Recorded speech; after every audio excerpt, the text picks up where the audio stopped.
Alright, I'm going to show you a fix for the rage-inducing phenomena known as JoyCon drift. Here's the state of my drift right now. It does require a couple of tools.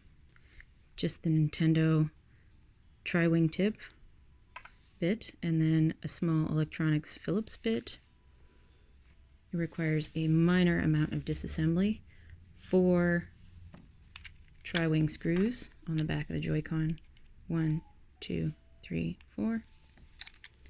And once that's done, you can crack that open. Crack it open from this side because there are some ribbon cables there that you don't want to break. Go ahead and pry up the battery gently, being mindful of these cables right there. There is double-sided tape, so you might have to give it a bit of a tug to get it out. Then with a tiny electronics Phillips, there's a screw here, here, and here that you need to take out. And then this plastic piece comes off. And again, there's ribbon cables, so be careful. As you can see, the joystick is in a metal housing, but the plastic innards are what's anchored to it. The metal housing actually has the electronics contacts.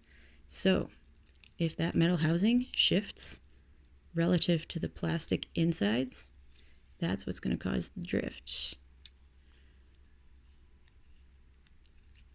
So it might just be, I don't know if you can see how much play there is in that housing there. There's quite a bit of play. And when that shifts, that's what causes the drift. If I push it down, my updrift stops. So that's all you really need to do. Just give it a little bit of a push down or up or whatever the opposite direction of your drift is. And then just go ahead and put it back together so that's fixed. Oh, sometimes this button comes out. I'll show you how to put that back in if Tetris isn't your thing.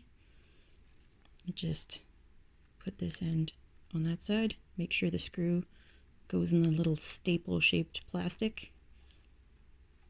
And there it is. Flip this back in first. Again, be mindful of the ribbon cables. Put the battery back in. Make sure the wires go into this little notch here. Oh, but before you do the battery, don't forget to put those 3 screws, 1, 2, 3 Phillips screws in the battery. Flip this back together, click it together, put in those 4 housing screws, and you fix the drift.